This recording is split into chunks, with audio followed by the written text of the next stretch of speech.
Welcome to the Wander Women's Collective podcast. I'm your host, Gracie Hins, and as always, I'm so psyched that you're listening in today.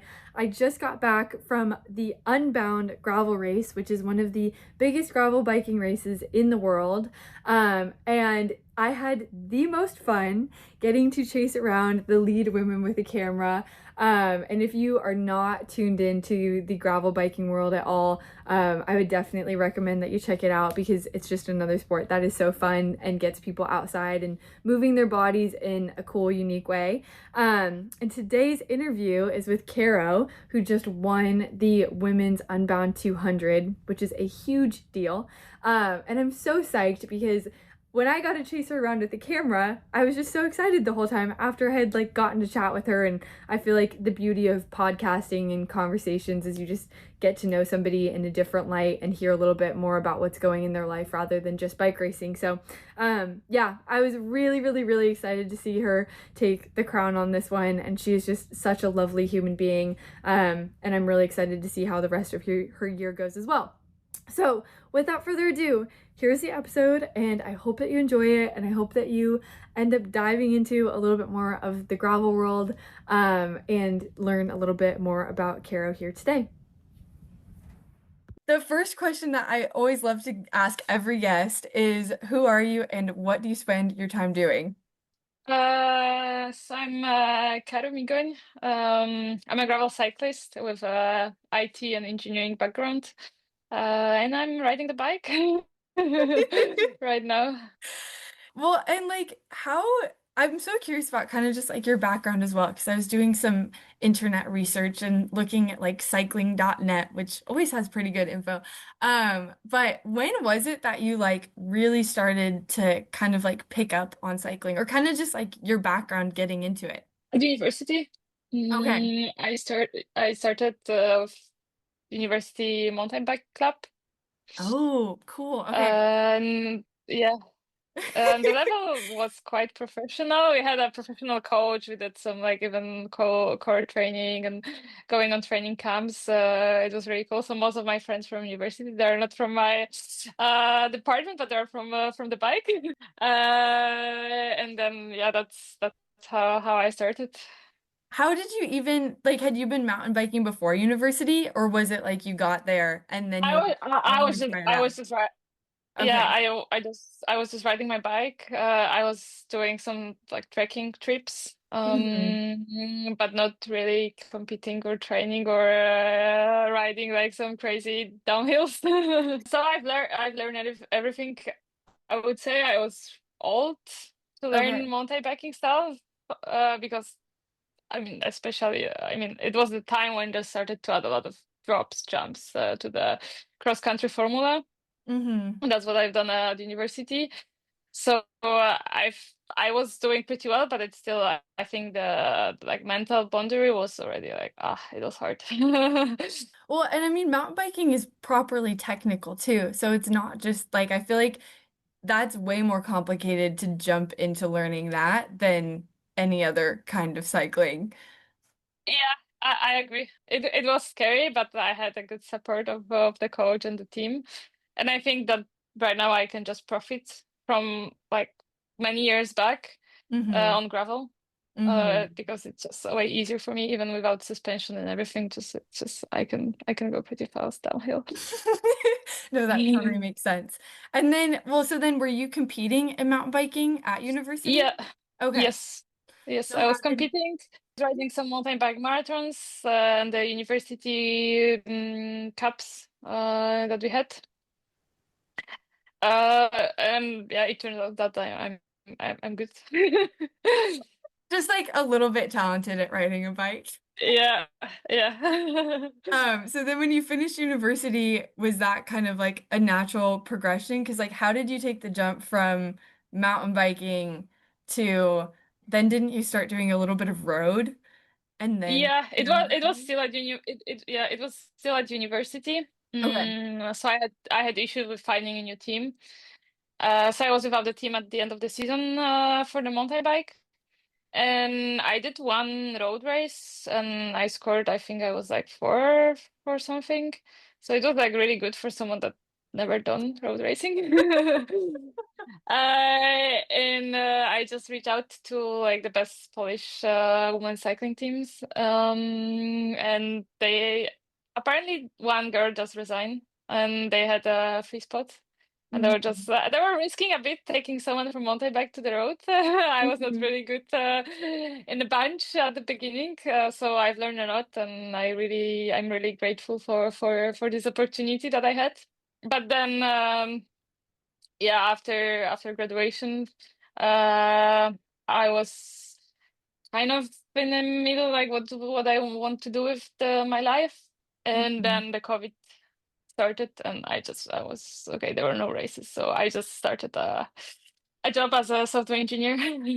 Well, and I feel like I kind of always forget about like the whole COVID stint, but I feel like for so many people and especially athletes, like that was such a big pivot point of like, whoa, I have a lot of time on my hands. What should I do? Oh, I should go run, or oh, I should go ride my bike a lot more. And then kind of like seeing what comes out of that, which is Yeah, but also Mhm. you need an income, Yeah. and I didn't want to live with my parents and just hanging around and just have Hmm. too much free time, and also I just was like my professional job as well, so Hmm. Wait, because it's really interesting. could that year that you had been on the team, were you working that year too, or did you just do? No, no, Okay. I was about to finish the university. I was still on the team. And then there was no races, so I just said to our team manager that I just I want like wait till like what happened next, or all races were cancelled. So I was just okay. I will just try to get a job. Hmm. And then how was that transition from like being there to then like, okay, now I need to be working a full job of like, It was hard because I don't like sitting in front of the desk. Mhm. I have to move. So it was hard, especially because everything started online. I didn't go to the office. I didn't meet people at the beginning. So it was hard. But on the other hand, like remote work, it allowed me to take a break and just go riding my bike still. So I didn't stop riding my bike, but I stopped training for sure. But Okay. I was still riding and just like meeting with friends and just being outside, especially during COVID. It was just so cool. Hmm. Um, and then I moved to Switzerland. Um, I just followed my husband, and we both moved to Switzerland. And then I discovered like completely new world, like living in Alps, riding the bike and doing all kind of sports. Just mind blowing. Hmm. What can you do there? I was still working at that time. And then I met Niels from Power Racing team. He was at that time, and there was no team. He was just an Power ambassador, but he knew that they were supposed to create a team, and they were looking for some strong women. Okay. And I was not really aware that I'm on the radar. So he kind of like convinced me to do the UCI race. I was still not training. I was just still riding my bike. I just then bought the gravel there and discover like new roads, new people. And then I did one UCI race. I was second, and they just reached out to me, and that's how I started racing gravel. That's pretty wild. And just like that's a cool kind of like storyline too of just like I don't know. Well, and had you kind of expected to fall back into racing at some point, or had you just kind of like, okay, you had just like written that? No, not at all. Not at Yeah. all. I was super happy with my job, with the salary, with people like all like in the IT. There are like young people everywhere, and the work environment. It's just super good, and I was still able to. Last year, I was still working almost full time, and I was still able to like go to the races, compete on a very high level. So, and it's like a very interesting job, and you are challenged, and you have to resolve a lot of problems and issues, and it's still something that I will probably go back to at some point, but you have just one life, and it's just nice to do what you love. When you were working and writing last year, what was that balance like? Because if you're working full time and then also training full time, I imagine that that is a very packed schedule. So it was hard. It was really difficult. I think you can do it 1 year in a row, but this year I wouldn't be able to. I've just started my break from Hmm. work, but the beginning of the season was really hard. I was Hmm. really like fatigued, like chronically fatigued, and I was just not enjoying really doing a lot of stuff. And last year, I mean, everything was new, so it was also really motivating. And even if I just like everything I've done, it was just training and working basically. I didn't have much life apart from that. I also use all my holidays just to go for races, so I couldn't even spend like off time off bike with my husband. So Oh my God. I have to really give him kudos for supporting me for the whole year. But ah, I'm happy. I feel like it is interesting chatting with people where you're saying like, you can do it for like 1 year and then you kind of get to that and it's like, okay, I need to take a reevaluation. And like when Paul reached out to you, I'm kind of curious too about like the origins of like the whole team as well, because it seems like a really cool group of people. But when they reached out to you, had it started yet, or was it? Because I know you were just saying like they had kind of been talking about it and like brought it up, but like when they were like, "Hey, you should join the team," like what did that kind of decision-making process look like? And had you thought about like any other teams? I didn't think about any of the teams. Also, there were no many teams at that point in gravel. Mm-hmm. And I knew from like what I could see and in social media and also with friends that like PA is like super nice community and everyone is welcome. So I was Yeah. really excited to join them.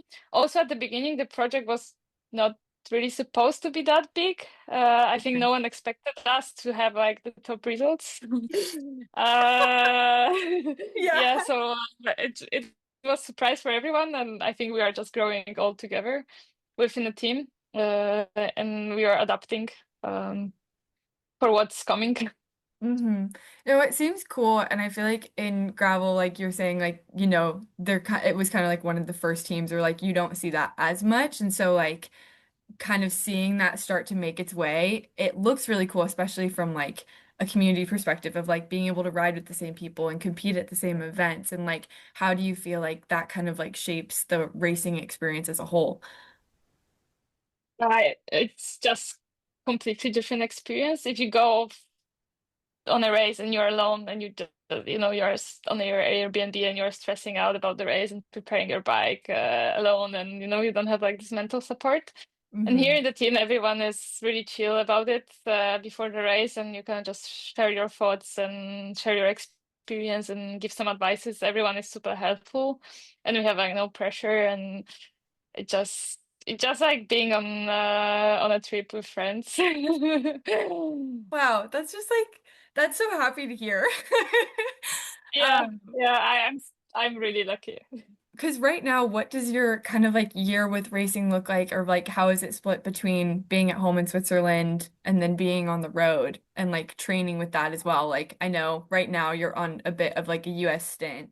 Yes. So after the US block, which I'm also combining with some holidays, Okay, and good. just like trip in US that Yeah. I really wanted to do.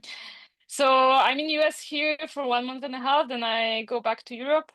I have some time, and I do some races that are around Switzerland. It's like a really nice place to live in because you are in Central Europe. You can drive everywhere quite I know, I'm easily. like, wow, Switzerland sounds like a terrible place to live. Like that sounds like an absolute dream. It is. It is. So then I do some races in Europe. Go to Iceland for the Rift. Yeah, so I will have some time at home, which I'm Okay. also super happy about. Well, and what are the races? Because, okay, wait, you just did a race this weekend that you just got off of and won. And then Unbound. And then what else is on the US list? So I go to California. Okay. I Oh, do you're doing Lost and Los. Found? Okay. Yes. Super fun. I think I'm gonna be in the area that weekend too, because there's like a big series of there's Lost and Found and then there's like Broken Arrow Sky Race, which is a trail running fest. Okay, Oh, okay. cool. Yeah, Super I can't wait to fun. see you. Yeah. And then I go to Colorado for Steamboat. Okay, got it. Wow, that's isn't that like the weekend after Lost and Found? It's 2 weeks 2 after. week. So Okay, yeah, that makes sense. That'll be a fun shakeup from the Texas and Kansas stints as yeah, well. yeah, yeah. Do you have I'm any? looking forward. Yeah. Do you have any fun I things after or like near the lot or the Tahoe area and Colorado areas? Is that where the holiday gets sprinkled in? yeah, yeah. I've rented a van in California, and I will Mm-hmm. go to the Yosemite and this area, and then to Tahoe Lake and stay a bit at altitude before Mm-hmm. going to Colorado. Yeah, and then yeah, do some altitude training before Steamboat in the mountains. Yeah, no, it's a good spot to be for sure. Okay, so when you so last year was like your first like full race year, is that right? In gravel at least? Yes. Okay, and then the UCI win that you had said that you, or not win, but the second place, was that the year before or was that last year? Yeah, it was a year before. Okay, so coming into last year, what were kind of like, I don't know, like what were kind of your expectations or like hopes, fears around, or like how did you kind of like in your head expect the year to play out versus like what ended up happening? Uh, I was expecting that I would just like do some like UCI races in Europe, and that's all, And I was just like, okay, maybe I can like be in like top 5 or top 10. Mm-hmm. Then I ended up winning some races, even some big ones, like the Tracker. For sure, I mean, I knew that the Tracker is big, Yeah. but I didn't expect it to be as big as it was, and it's like growing every year. Like this year was insane. I didn't know what I signed up for when I started the Tracker last year. I really it was the longest ride ever Okay. for me. Okay. So how did you end up uh, deciding to do the 360? I was really not keen on doing that, but they were just like, okay, maybe you can do it. It's an adventure, and it was also I was just okay, it's something new that I've never done. I've done so many UCI races that were like 100, 150K, and then 360. It just like it's a long day. It's a long day, but yeah, Spain is really cool, and everyone was telling me that the race it will change you a bit, and it will like let you discover something that you didn't know about yourself. Mm-hmm. Uh, so yeah, so I signed up for it, and I wanted that. Yeah, I think the last year was a big surprise, and I was also not really that confident.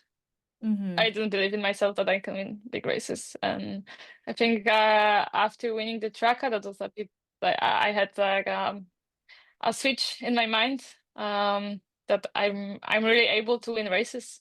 How did that kind of shape what this year has ended up looking like as well? Yes, yes, definitely. Especially with my sabbatical at work, I knew that I can commit fully to racing and just being like mentally on the Hmm. race, which can be good and bad thing at the same time. Because for sure I have more pressure, but I also know what to do and what to expect, and I know what I'm capable of. And yeah, I'm super excited to race here in US and then do some big races back home. And though I do a lot of same races as last year, I think that firstly the level of the gravel in women's fields is just like constantly growing, and also like most of the races this year they have just separate women race, which is completely different, and that's something that I think we all learn how to race it. But it's just amazing that we have so many strong riders in the field. Hmm. Well, and how do you feel like, because like even at the Chaka, like there was kind of some issues with like the women's start and like ending up with like fighting with the men a little bit. And so like how do you feel like the way that the race has gone about in that way kind of like affects your riding and the energy in the race and kind of all of that? So there's always a chaos when the guys catch you. Hmm. And then that was the turning point at the tracker. But also, I think we are so used to riding with the guys. Even, I mean, you train most of the times with the guys. Let's be fair. Yeah, yeah. So then, I mean, you always have to be in the front and just control and see what's going on. Or yeah, but I think that it was still fair. I mean, at this year at Unbound, there were like strict rules about the drafting. It was Mhm. same at the tracker, probably it was not respected as well. I mean, it was not monitored that well. But the front group, I mean, we were just writing ourselves and no guys. I think we had a big group of guys on our wheels. It was other way around. Uh-huh. So it was I was stoked to ride with girls and just go on the flat together and work together and just be in a group of really strong and amazing women. Watching the three of you like all work together and like watching some of the live stream and then coming like watching you guys come at the finish at the Traca was just like so cool. Especially just like one after the other two. It was like holy cow, like that was just like so tight the entire time. Which is just I mean really rad to see and like really exciting to see in like some of the races coming up as well, especially at Unbound. That'll be an exciting one. Yeah, I watched a bit of the recap of the recording from the track at 360. Yeah, it was pretty tight with You're like, Axel and whoa. Sarah, and they were super strong. Yeah, I think everyone at the last kilometer was just surprised that no one could broke away at the last kicker, and we ended up. Uh, at least for me, it was good that I managed to avoid the sprint. But yeah, it was really interesting race from the spectator perspective. Since you're taking, are you, I think I read that it's like a 5 month leave of work. Is that right? At the moment? So Yes, how do you feel like yes. you're kind of saying like with the almost like the pressure part of it of like, I feel like when you are working and you are racing, it's a little bit easier to kind of have those like almost like two different worlds of like, okay, half of my time is spent on racing and then half of my time is spent on work. And almost like, if you're having like a bad day in the work environment or a bad day on the bike, it's like you almost have that other thing to kind of like fall back a little bit on. And so this year, like, how do you feel like that has kind of like affected almost like your mental space or like I feel like there's the pros and the cons because you have so much more time, but then also it's like, you are kind of like losing that other half of your life a little bit.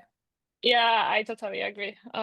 It's been a bit more difficult mentally. I'm I'm really grateful that I have support of my husband that always like managed to help me mentally and just supports me and just like tells that it's just bike racing. It's nothing else. I mean, if I don't succeed, I don't succeed. I mean, there won't be like million billions of problems like I can have at work Hmm. if I screw up something or so it's a bit different. It's just what I love to do, and if I can do it well, then it's good. If I don't, I can still like go back to work and fully focus on my software engineer career. So it's something nice to have back in mind. For sure, it just right now I'm just like thinking about the bikes. I don't have like the work problems, issues to solve. Yeah. So for sure, this is a bit more difficult part. Just not like try not to overthink and not to overdo Hmm. because before I just I didn't have time to think. I was just like doing what I was kind of like focused on, and I was just then like 100% in that thing. So if I had like the training plan, I was just following it. I was just doing it and then going back to work. I didn't think about like any like results or like about Yeah. anything else. And right now I'm just okay, maybe this training didn't go that well, or I didn't have even time to check my like training peaks before like the actual ride. Hmm. And right now I can check my training. I mean, I have time to check my training plan, and then like stress out about the workout that is super hard, for example, and before I didn't have that. So I'm trying to still find things to do, just not to be to focus on just bikes and just try to find different things in life as well. That I couldn't because I didn't have time. So Hmm. yeah, reading books and finding like some nice destination to travel and also spend more time with friends. Try new things, new kitchen and find new places that I've never been, like in Switzerland, for example, and it opens some other doors for sure. Yeah. But yeah, even Um, Even for me, it's not that easy just, to ride a bike. And I still feel really fortunate that I have a job. Like, I still have a job, and I mean, I don't care if like something happens. Yeah. So I think that it's still okay for me, just if it don't go well. But I hope I mean, it so far So I'm far, happy so with the good. season. So we'll see what I do next year and how it goes with everything. But I think for every cyclist, I mean, at some point you have to retire. You cannot ride. I mean, probably maybe you can, but you cannot be top athletes till end of your life. So you always need to have a B plan for the retirement. Hmm. So maybe I just don't have to make a B plan because I already have it. But it can change. So I'm really open, like to new things, and I'm really flexible. So we'll see how it goes, one day at a time. No, exactly. And like, yeah, I feel like it's not even, it's not really a B plan if it's like something that you already enjoy. It's just like piecing together those different elements of life that you enjoy. And so I think that's cool to hear because like you just seem like such an excited, genuine person too.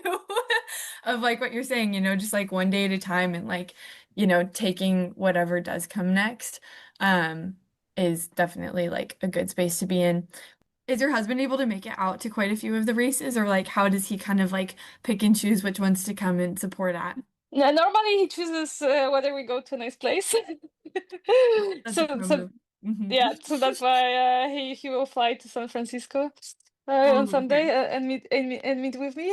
Hmm. And then he stays 1 month with me in US, in California, and then in Colorado.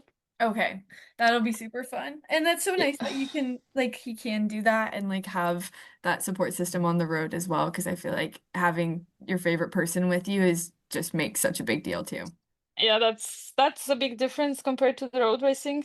When normally you go with only with the team, it's hard to bring your family with you. And Hmm. on gravel, it's just everyone is welcome, and it's a big support. When because you had done like, was it just 1 year of road racing before COVID It and then gravel? it, it was almost 3 years of road racing. Okay. How was like the environment of like road racing versus like gravel racing for you? Because Uh, from like an outsider's perspective, I'm like, okay, it seems like a like night and day difference. yeah, it is. It is. I Yeah. think everyone can admit that who transition from road racing to gravel. I was not in the World Tour team, so it was still like I think it was still the pressure was not really high, and we were the best team in Poland, and the people they have big experience and they really wanted to share it. So within the team, I had the best environment possible Yeah. to grow. But then on the races, it just almost no one talks like between the teams Mm-hmm. unless you have same nationality, Mm-hmm. and you ride in the national team. But otherwise, it's just like really you can see it. I think even mechanics maybe it changed right now because I think a lot of things just they're progressing and they're improving. So maybe it's different right now, but back in the days, yeah, it was not the best, yeah, enjoyable moments, let's say. But I still I met like a lot of amazing people that I'm still in touch with. So I'm not regretting anything. But in gravel, you're just riding. I mean, you're training with like your competitors, and then you're going for coffee, having a Yeah. lunch, etc. So it's completely different. And a lot of people with even with kids, they bring their families, that and then they help, and they stay in the same house, and etc. So it's definitely different. Yeah, well, and just kind of like, I mean, it seems like with a lot of people too, there's kind of that like exploration mindset as well, and like the adventure side of it too, where you're racing, but you're also just like getting to see this like really cool different part of the world or wherever it is. And I feel like that It's just such a cool theme that comes through too, where it's like, okay, yeah, like, you want to see what you can do on that day, but then also just like enjoying it and like enjoying the people and enjoying the landscape and enjoying the new town and like, yeah, Yeah, the yeah, coffees and everywhere. yeah, that's it. And I think also because you are closer to nature, and also gravel is new for everyone, I would say. So Yeah. everyone, it's inside this like together. Yeah. No, that's pretty, it seems like a cool and just fun group of people to be around all the time too. And just like, I mean, with all the sports as well, you're just traveling and seeing the same people everywhere too, which is Yeah. just like, it's such a neat community builder. And like, it was interesting. I was just chatting with a friend who's more mountaineering, and we were both at this trail running race and kind of just talking about like both, like, I don't know, I found that like, I definitely love to go and do my activities alone. But then you kind of like get to a certain spot where it's like, okay, it's only so fun to do this alone for so long. And then like when you're just constantly like meeting all of these cool people that you can be training with too, it's just this like, I feel like the event side and like the racing side just does bring together this like really unique community where then you can take that beyond like the racing and the events as well. Yeah, I totally agree. Yeah. Um, Sometimes I regret that we don't live like in the same place. I mean, I don't live in Girona, Yeah. but sometimes I envy people from Girona that they live in the same town. They can train together, go Yeah. together for races, and just be together. Mhm. Um, so I'm enjoying being at the track and meeting all the people. Yeah, could you ever see yourself spending a more extended period of time in Girona? I think I could. Um, I'd I've it was already a second year in the row that I stayed a bit longer after the Santa Val and the training camp that we had, Hmm. just to train there, escape a bit the Swiss winter, but also just like having people to ride with and meet with and just go for a coffee. Hmm. The And classic Escape Winter to Girona pipeline. Hmm. yes, yes. So when you guys made because were you and your husband both in Poland? Did you meet in Poland? Yes, And then yes. how was kind of the decision process from going from Poland to Switzerland? Was it work that took you guys out there, or was it just the fun of Switzerland? I never thought that I would move to Switzerland, to be honest, because it's Hmm. really like exclusive country, I can say, Hmm. unreachable. Hmm. I never thought about moving there, but I really wanted to live abroad, try to live abroad, meet new people, change environment a bit. So initially we thought to move to Spain because Okay. I already did an internship there, and I really like it, and it's also good for cycling. Hmm. But then my husband found a job in Swiss company that was based in Poland, and he could just relocate, and we were just, it's a good opportunity, like just let's try. Maybe it will be fun. And Hmm. we initially wanted to move for 1 year, and it's been already third year that I live in Switzerland, so it's a good life. But Yeah. I always say, I mean, I don't plan too much ahead because like life brings you a lot of surprises. Hmm. And yeah, one of them was moving to Switzerland, another one was joining PA racing. Hmm. When I always say that it's just luck, like everyone tells me that it's also a bit of hard work and decision making.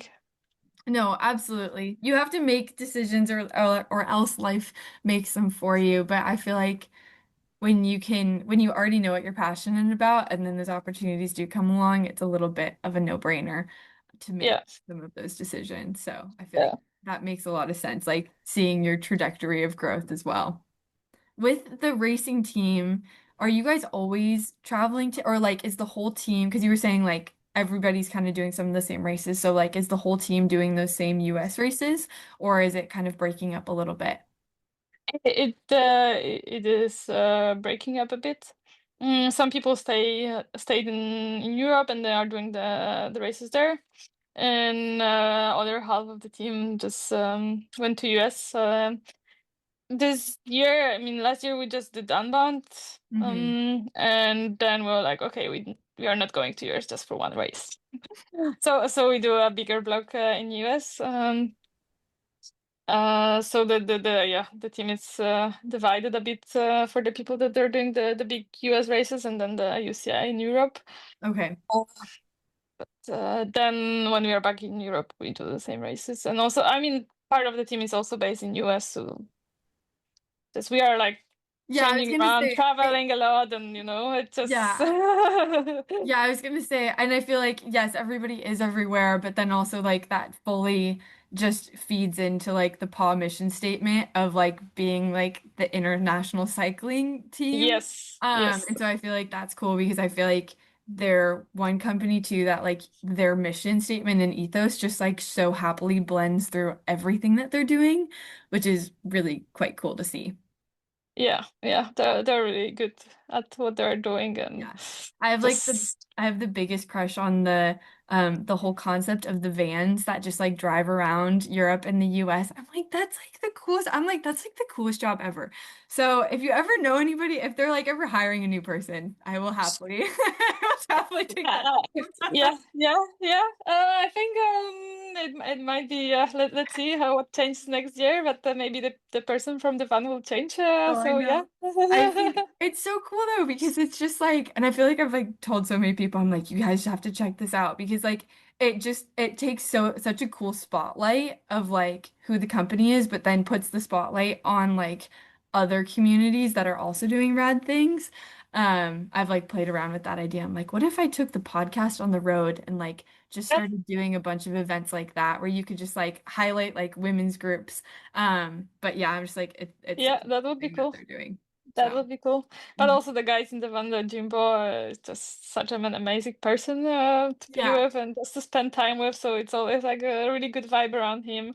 Hmm. So it's just yeah, I think they're finding right people for right positions. Hmm. Yeah, Same well, same within the team. yeah, Yeah, that's what I was gonna side, say. Like yeah, it's just the right person. Like I don't know, you can have your skill sets, but I do feel like it's the right personalities that really make or break what's happening. yeah, definitely. I'm curious, like out of the races that you've done in the last year and a half, do you have like one that has like stood out that was like this was like the coolest race ever? So, sorry to say, but it's the tracker. I I feel just like that makes sense.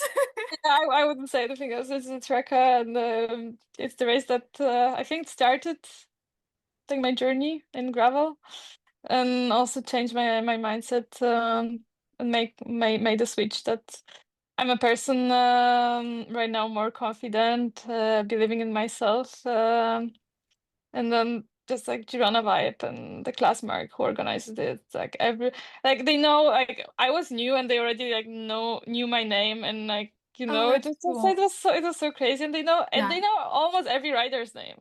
So Yeah. it doesn't they just come say hi and just so approachable and they do cool stuff. It's just yeah, it's like the week of the tracker just the most amazing week during the season. Do you have any upcoming ones that you're like, okay, I know this one, or like with Lost and Found, I'm like, that's just in a really cool spot. But are there any other ones that you're just excited about kind of for that, like, oh, I get to see a new spot in the world that I haven't been to yet? Um, yeah, I'm not doing any like exotic races this year. Mhm. I might do next year. I'm really looking forward to the Rift again. Just also like being on the moon.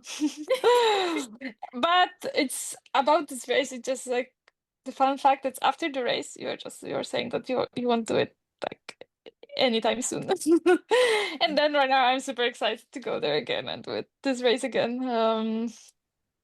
And then yeah, US. Also for me, I'm yeah, that's my third time in US. Last year was my first time in US during the Unbound. Oh, wow. That was crazy. This year Yeah. I'm already prepared mentally and just uh I know what to expect. Last year was just like, I was in the movie. I know, and what I feel like with Unbound too, it's just so funny because it just seems like it's just in like such a random spot. in It the is. US too. And so then like when it's so many people that are like, oh yeah, it's my first time, I'm like, that's crazy that it's in Emporia, Kansas, like of all places. But I mean, it seems like they've established. So it's cool, but it just seems like it's like one of those just like, what the heck? Well, and then like isn't like gravel earth suit, isn't the like US championships this year in like Nebraska or something like that? I think it was last year, but this year it's also in a random It's place. like South Dakota or Nebraska or something like that. And I was like, that's another really random spot. Yeah, But I went to Gravel Worlds last year yeah. in Lincoln. It was Mhm. also, yeah, it was a trip. Oh my gosh. Yeah. Do people like when you're like carrying your bike bag through the airport in places like that, are they just like, what the heck are you doing? Yeah. They're always asking, like, when we say that we are from Europe, they're like, They're like, what are "What are you you doing doing? here?" Yeah, exactly. Yeah, I can imagine.